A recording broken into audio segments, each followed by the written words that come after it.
ちは、ロボティクスです。久しぶりのチュートリアルですよというわけでですね、今回はカラーベースの作り方ということで、早速でもトラック聴いてください。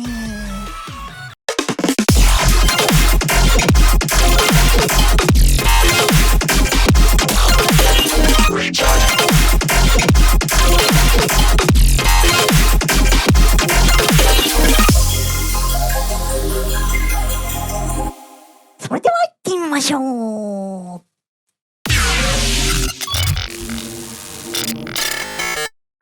じゃあカラーベースということなんですが、カラーベースっていうのはですね、ラッシュダウンっていうレーベルを主催しているチャイムっていうアーティストがいるんですが、彼がですね、自分たちの作る音楽を呼んでブランディングしてる感じですね。で、それがダブステップのサブジャンルとして今は定着してきてる感じです。で、最近ではですね、もういろんなアーティストがですね、いろんなダブステップのトラックでカラーベースを感じさせるようなサウンドをたくさん取り入れてますね。そしてですね、サウンドの特徴としては大まかに言って2つあるかなって僕は思ってまして、1つが、すごいキラキラした感じのサウンド。これはですね、コムフィルターとかレゾネーター、リバーブといったエフェクトでキラキラした成分を生み出しています。音数や音のレイヤーとかもですね、結構多めで割と複雑な曲が多いです。そしてですね、ちょっとだけチップチューンの香りが漂ってたりします。ラッシュダウンから出てる曲は特にこういう方向が強めですね。で、2つ目ですね、コード感のあるベース。もうこれが一番特徴的というか、一番カラーベースといえばこれみたいな感じですね。エフェクトでですね、ダブステップのグロールとかワブルベースにですね、和音的な響きをミックスします。これはですね、単純にワブルベースとコードシンセ一緒に鳴らしてるのとはちょっと違うニュアンスになるんですね。というわけで今回はですね、このデモのドロップを解説していくんですが、まずはトラックの構成を大まかに見て、で、それからカラーベース的なサウンドメイクを解説していきたいと思います。はい、それでは構成を見ていきましょう。まずこのドラムトラックです。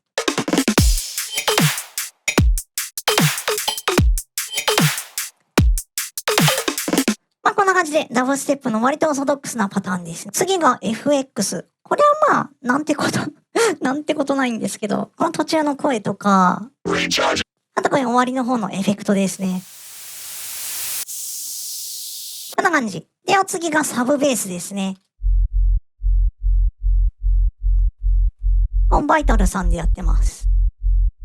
で、次の、このカラーサウンズって書いてあるんですが、これがもうカラーベース的な要素をまとめたやつです。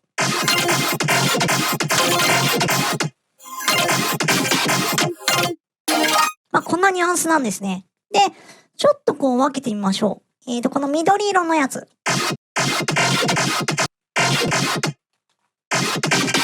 こんな音。で、次がこのピンク色。こんな音。で、ここもそうですね。これ結構独特な。で、あとはですね、こんなユニゾンしてる音なんだけど、こういうチップチューンみたいな。で、最後にこれですね。BG って書いてあるけど、バックグラウンド。後ろで鳴ってる音です。一回ちょっと混ぜて。バックグラウンドないと、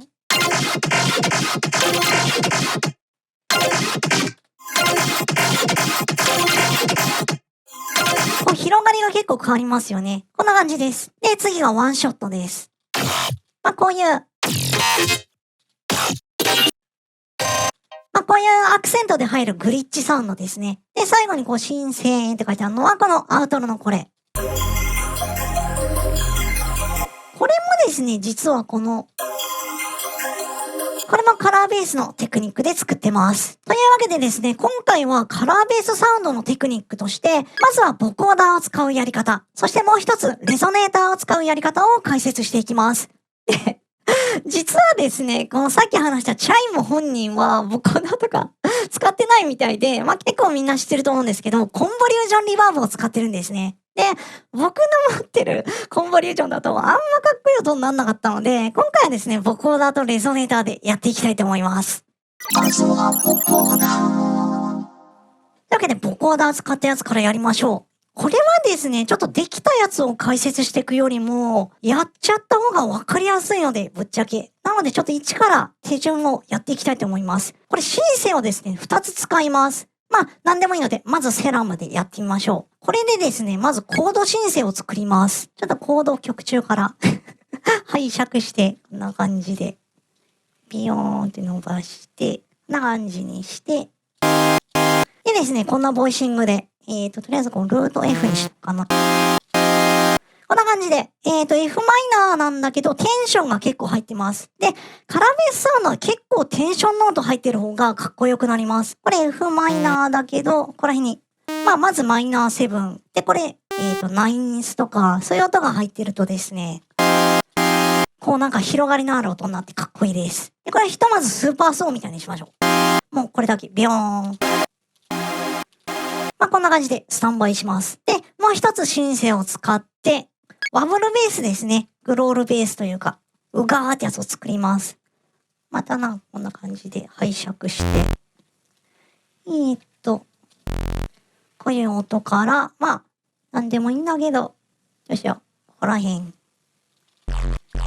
最近ね、なんかバイタルばっかいじってるから、セラムいじれよロボティクスみたいな声がちらほら聞こえてきたり、聞こえてこなかったり。いやいや、セラムさんもね、使ってますよ。使ってますよ。こんな感じ。ちょっとね、適当にフィルターもかけて、はい、後これでいいかな。な感じで、これを、よくあるセッティングで、もうちょいこうしようか。こんな感じで。ベンドとか入れるとね、いいね。こんな感じで。大雑把にひとまずこんなグロールベースを作ります。で、一緒に鳴らす意味はあんまないんだけど、こんな状態ですよね。で、ここでボコーダーを使います。で、ボコーダーを、このコードシンセの方に挿します。ここに、今回使うのは、こちら、イメージラインのボコーデックスってやつなんですが、こちらを使います。で、簡単にですね、ボコーダーのことを説明すると、今この状態、このコードシンセをワブルベースを使ってうがうがうがーってモジュレーションするんですね。で、このコードシンセの方、こちらをキャリアと呼びます。で、このうがうが言わせる方、これをモジュレーターって呼ぶんですね。で、このモジュレーターの方のアウトプットを、このボコーダーに送り込みます。このアウトプットですね。ちょっとスタジオ1のやり方になっちゃうんですけど、このモジュレーターの方のトラックのアウトプットを、サイドチェーンの中から、たくさんあってわかんねえな。これかな？ボコーデックス4。ここに送ります。これで、このワブルベースの音が、このボコーデックスに送られる状態になります。で、ボコーデックスの設定。ここのキャリアーっていうここの数字を0にして、で、モジュレーター。これサイドチェーンナンバー。これを1にします。この状態で、一緒に鳴らしてみましょう。こうなるんですね。で、ここでさらにパラメータいじったりすると、こうなったりとか。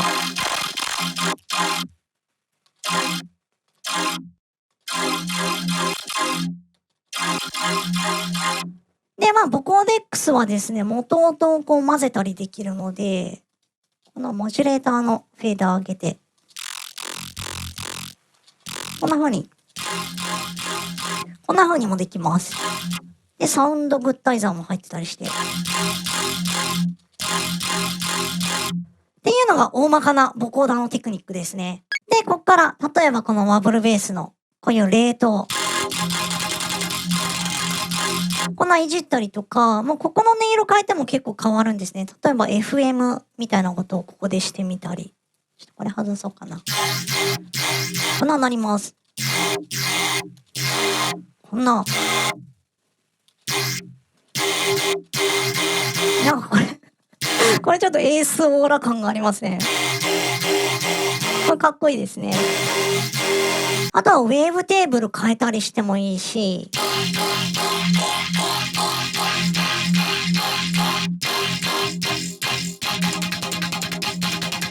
かっこいいな。なんか作例で作ってるやつなんかかっこいいじゃん、みたいな。で、これで、コード申請の方。これもですね、オクターブ上にまたこう音を重ねてみたりして、こういうハイ成分を増やしたりして、まあこういうイメージャーみたいなこうやって。で、OTT とか、こんな感じで。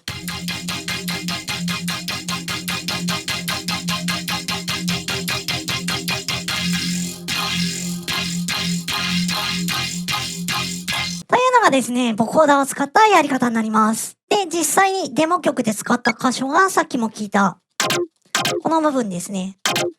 こんな感じです。これがグロールの方ですね。ちょっとグロールがどんな音かというと、こんなジュジュって音です。で、これをですね、これコードシンセの音です。エフェクトも結構かかってるんかな？確か結構かかってますね。まあ、こう、フォルマントシフターとかディスパーサー。これで結構こう、癖を出しつつ、で、ここに、このボコーデックスで、こんな感じになります。で、こういうとこはこう、レートをですね、オートメーションで書いて、こんな風にしたり。こんな感じです。で、8ビットのこういう速いアルペジオ。チャイムとかも結構やるんですけど、これをですね、重ねると、これ結構かなりいい感じになるんですね。こんな感じです。で、もう一個のボコーダーの音がですね、この折り返し地点にある、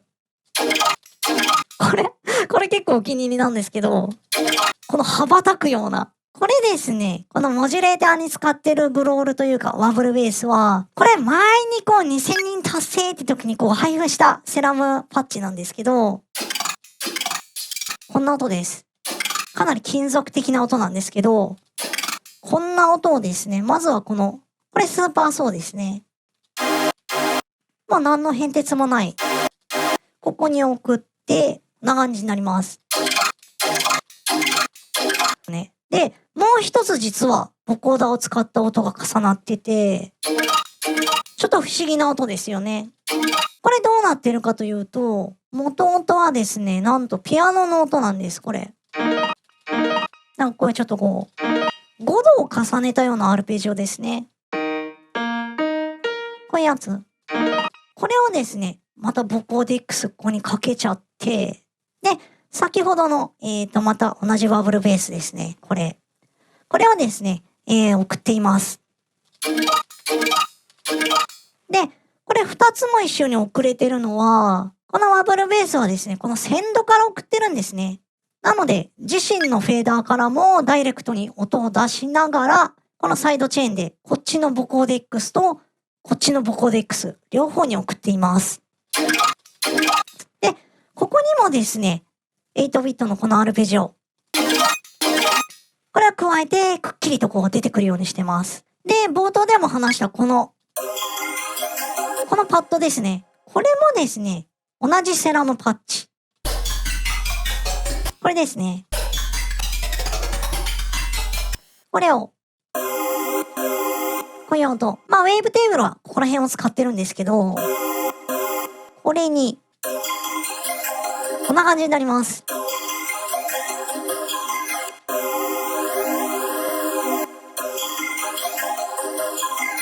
これ、なかなかいいですよね。で、もう気づいてる人もいると思うんですけど、この BG、バックグラウンドの音は、この音をですね、オーディオで書き出して、こうスライスして重ねてるんですね。これで広がりを出しています。では次にレゾネーターを使ったやり方を紹介します。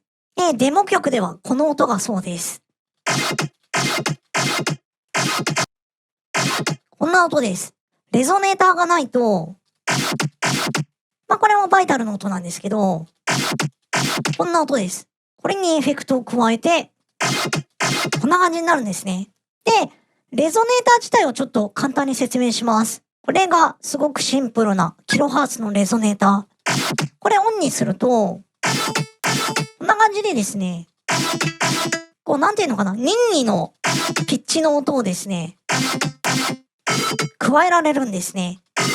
で、レゾネーターいろいろあるんですけど、今回デモを作ってる最中に、たまたまこれめっちゃかっこいいじゃんみたいなの見つけちゃったんですね。それがこちらです。フレア。ネイティブインストゥルメンツのフレアです。これ、フランジャーなんですけど、もうレゾネーター、完全にレゾネーターです、これは。これを加えると、こんな音になるんですね。で、これプリセットの中から、フランジャーカテゴリー、もちろんたくさんあるんですが、レゾネーター。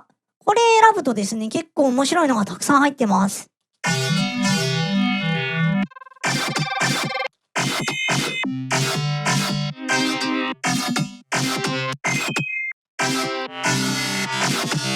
すごいですよね。で、このフィードバック、これ下げていくと、こう響かなくなるので。で、これミックスですね。これはですね、チャイムとかあれ系の雰囲気ではないんですけど、これ、なんか見つけてめっちゃかっこいいなと思って、なんかこれをメインに使ってしまったっていう、そんな成り行きなんですが、面白いのがですね、このピッチ、今 C3 になってますが、このピッチとですね、ここのボイシングを選べるんですね。例えばメジャー、C メジャーにすると、こんなになったりとか、D にすると、こうなるし。で、ボイシングもいろいろあります。今回 F マイナーなので、こんな F マイナー7でやってみたりしました。いろいろありますね。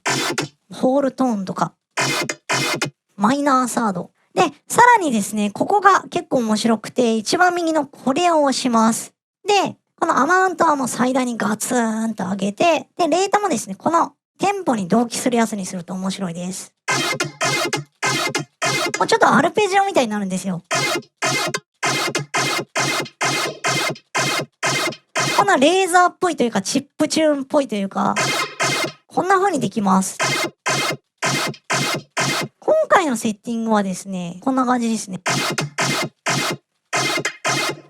こんな音を加えてる感じです。で、トラックを分けて、このボイシングをちょっと変えたやつ。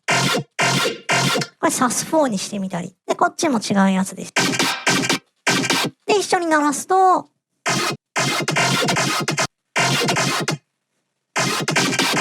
こんな感じになるんですね。こちらはですね、セッティングがかなりお手軽だし、かかり方もかなり劇的にかかるので、個人的にすごいおすすめのエフェクトです。他にもですね、このグリッチの音とかでも、もっとこんなギチーって音なんですけど、これにまたフレアで、ちょっとこうロボットボイスっぽくなったりとか、あとこういう、うがーこういうやつにもちょっとこう足してですね、ちょっとこう切れ際に面白いニュアンスが加わったり、こんないろんな使い方ができます。というわけで以上が今回のデモで使ったテクニックです。他にもですね、ほんとボコーダーとかレゾネーター、エフェクトによってかなりかかり方とかサウンドのニュアンス変わってくるので、お持ちのやつとかフリーで面白いやつとか探したりして、いろいろ試してみてください。では最後にサウンドをミックスして切ってみましょう。